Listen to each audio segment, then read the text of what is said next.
Привет, друзья! Выход Германии из Евросоюза. Еще недавно это звучало бы как шутка, это казалось просто-напросто невозможным. Германия, страна, которая построила Европейский Союз, вдруг стала его расшатывать. Но именно это происходит прямо сейчас. Имя, которое стоит за этим страшным поворотом – канцлер Фридрих Мерц.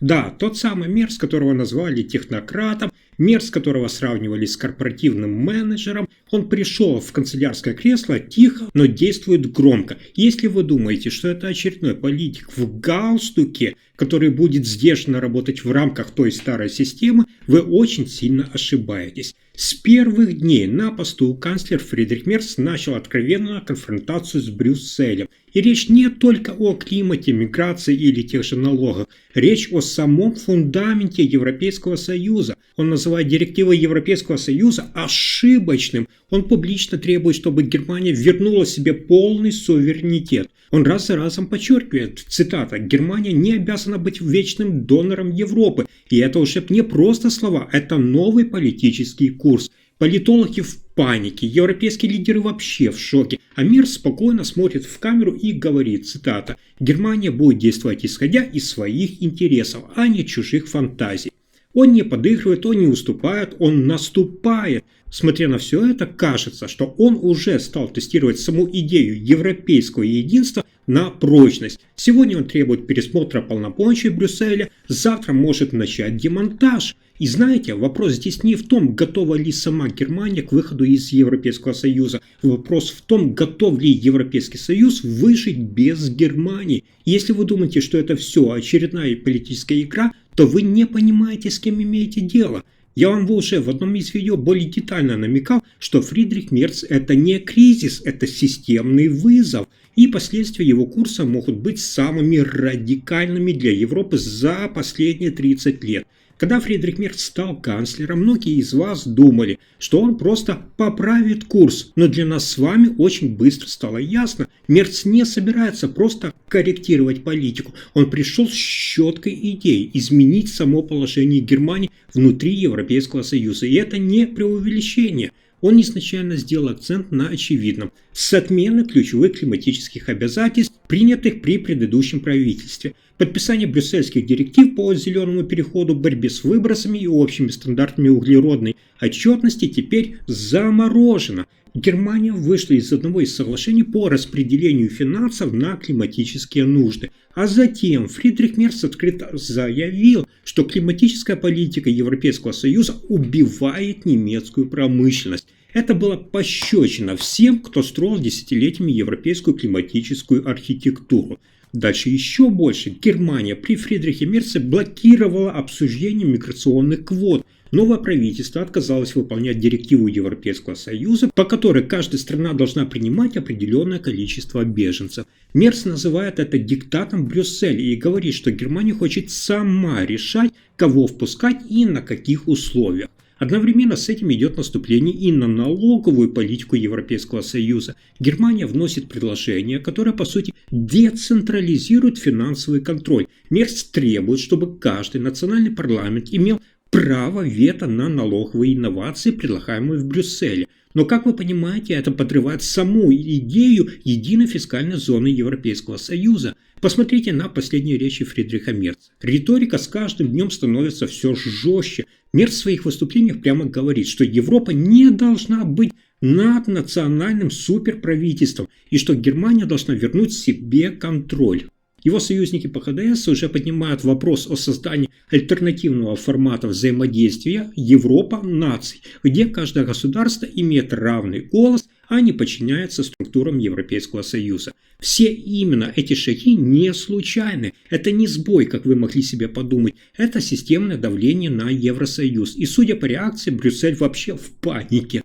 Урсула фон дер Ляйен делает срочное заявление о якобы единстве. В Европарламенте обсуждают, назовем ее так, немецкую угрозу. А страны Восточной Европы, например, Орбан, Фица, да и Мелани уже открыто поддерживают Фридриха Мерца. Если Германия действительно откажется подчиняться брюссельским директивам, это будет не просто кризис, это может быть той точкой невозврата. Понимаете, о чем я? Фридрих Мерц не похож на евроскептиков из прошлого. Это не человек, который просто кричит выйти из ЕС ради хайпа. Для справки хочу вам сообщить, что Фридрих Мерц не похож на британских тех популистов времен Брексита. Вы сами видите, что он холодный прагматик, потому что он человек из финансового сектора. Он работал в BlackRock, он был вхож в мировые элиты, он понимает, как именно устроена экономика, именно поэтому он опасен для Евросоюза. Мерц не верит в ту романтическую Европу, он верит в выгодную Европу, именно в той мере, в какой ЕС принесет Германии стратегическое, финансовое и политическое преимущество. Он будет тогда сотрудничать. Но как только баланс изменится, Мерц готов разворачивать свою Германию. Его кредо – Германия прежде всего. Это как у вам всем известного президента США прежде всего. В кулуарах, по сообщениям политических инсайдеров, он уже обсуждает возможность перезагрузки отношений с Европейским Союзом. И речь там не идет о какой-то косметике. Он требует, чтобы Германия получила право не соблюдать часть решений Европейской комиссии, чтобы немецкий парламент мог накладывать вето на европейские регламенты, чтобы Конституционный суд Германии стоял выше суда ЕС. Давайте с вами смотреть правде в глаза. Это и есть де-факто выход из ЕС. Неформальный, но по сути.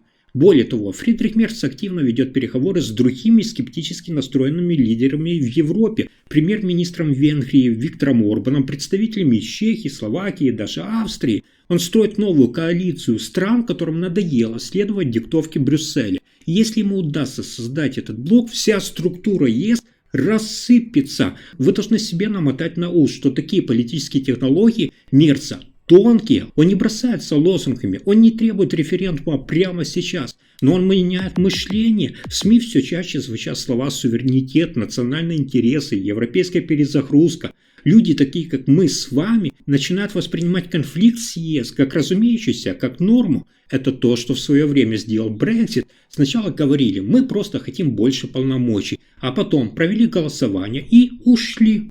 Если сегодня Мерц говорит, что Германия должна пересмотреть свое участие в европейском проекте, то, зная жесткие решения Фридриха Мерца, завтра он может сказать, мы больше не можем участвовать на таких условиях. А это начало конца.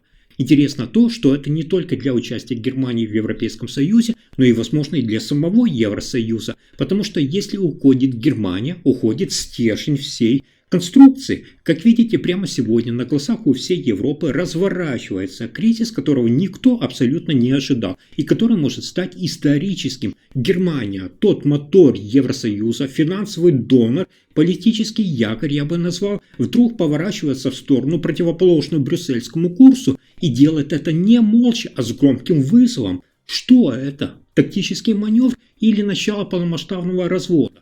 У сценаристов этого конфликта пока два варианта развития событий.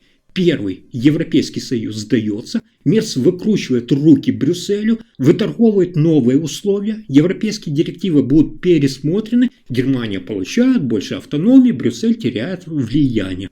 Правильно. Урсула фон дер Ляйен что делает? Правильно, она уходит в отставку, ее место занимает более лояльный фигурант. Казалось бы, все сохранят свое лицо, но это уже будет совсем другой Европейский Союз. Понимаете, о чем я? Союз под диктовку Германии, союз, где правила пишет один человек, тот самый Фридрих Мерц. Но второй сценарий куда более драматичный. Европейский Союз не уступает, напряжение растет, Германия блокирует решения Европарламента и замораживает взносы в общий бюджет, выходит из некоторых договоров. Начинаются судебные и политические войны, и в этот момент общественное мнение меняется. Мерц запускает национальную кампанию, должна ли Германия подчиняться Брюсселю. Проходит пару месяцев, и на столе уже проект референдума в Германии. Да, Мерц не называет его Дексит напрямую, но по сути, как вы понимаете, это оно и есть. Ограниченное участие, частичный суверенитет, полный контроль над финансами и миграцией беженцев. Следите за моей логикой, а все это шаг за шагом ведет к расколу. Именно в этой точке Евросоюз может не выдержать, если Германия отказывается играть по правилам. Правила что? Исчезает. Италия, Польша, Чехия, Словакия все следят за этими и готовы последовать тому примеру. Эффект домино неизбежен. То, что строилось десятилетиями, может просто рухнуть за пару лет или даже месяцев.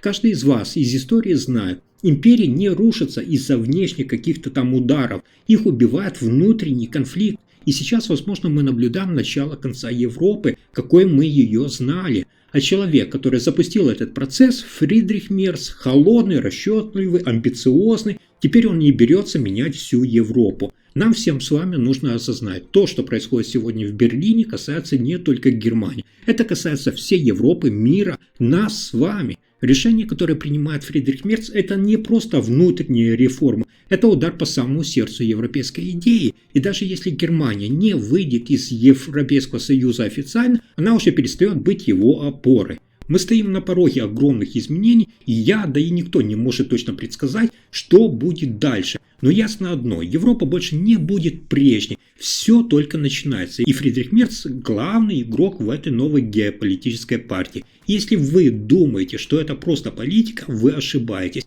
Это настоящая борьба за власть, за будущее, за контроль над континентом.